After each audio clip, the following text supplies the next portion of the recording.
What's up everyone, welcome to John's Daily Hustle. So today we're going to do an unboxing, an assembly, and first start of an Echo PB-2520. So let's jump into it.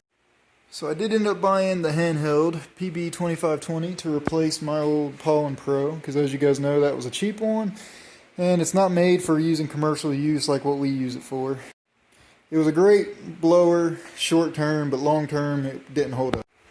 So I went ahead and bought Echo, just because my weed eater is Echo, and I plan on buying another Echo weed eater, so I might as well just make them all Echo, and only have to go to one place to get all my maintenance stuff for. So I've already cheated and opened it up and took a gander inside to see what we got, and it actually came pretty well packaged. Comes with enough oil to make a gallon, and your parts. The one thing that does bother me about this blower is it has that little bend in that first part of the pipe.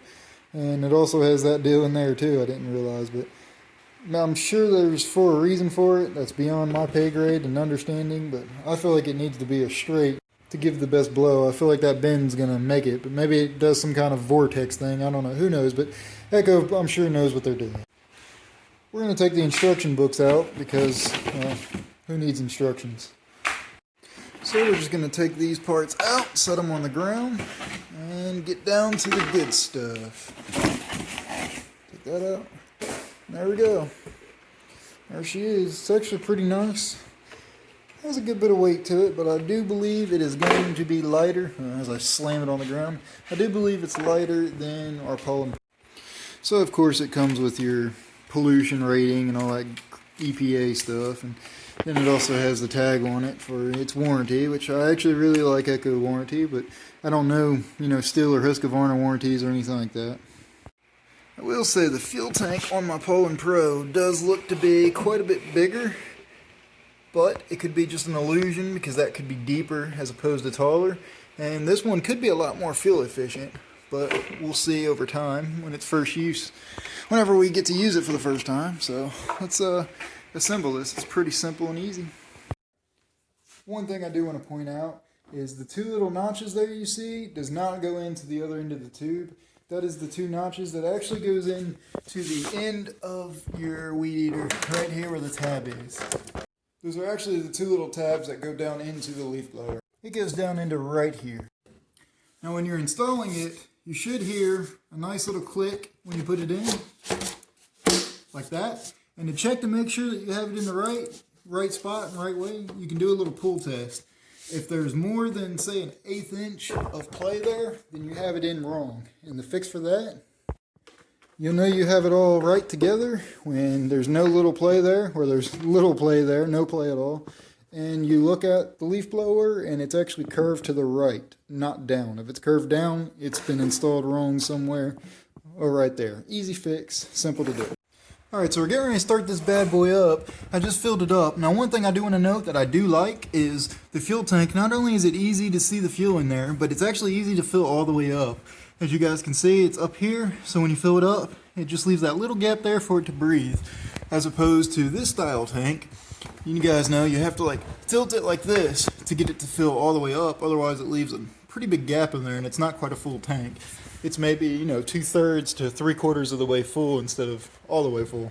As opposed to this, it actually fills up pretty good, so I'm pretty happy about that. So for a first time start, you have to put the choke on. Now one thing I do want to note is you have to actually put that switch, as you guys can see, you have to put it to on, and it doesn't reset back to off. I don't like that, but that is a common Echo thing. My weed eater is the same way. I mean, even my Pollen Pro has that, to where when you just push it down, it automatically resets to back to where you can start it, because that's a pretty common problem. Everyone forgets to push it up, but you'll get the hang of it, I guess. It's just an annoying thing that Echo needs to do something about. So then it says you prime it in 8 times. There's 3, 4, 5, 6. Now there's fuel getting in it, 7, 8. And then it says you need to pull this, I believe, 5 to 6 times. So let's open the garage door and see how easy this thing does start.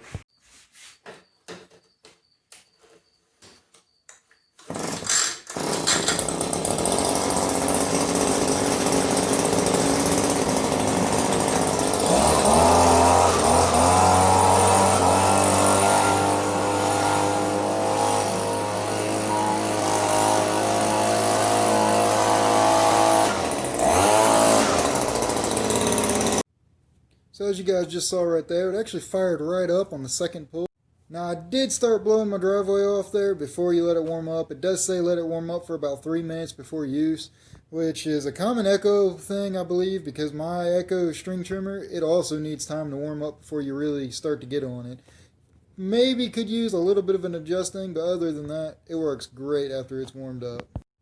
Even after it's been ran for an hour, when you turn it off, it starts first or second pull every time after that. For the money, it's a really good leaf blower. I really wish I would have just jumped out and spent a little extra money instead of buying the Pollen Pro and would have just bought the Echo. I probably would have saved myself a lot of strain because, as you guys know, the Pollen Pro takes, 9 to 10 pulls to finally get started now, and especially after it gets hot. So I wish I bought the Echo right off the bat. So let me know what you guys run, what kind of leaf blowers do y'all run, comment below, and let me know what you guys think about this video. And as always, thanks for watching.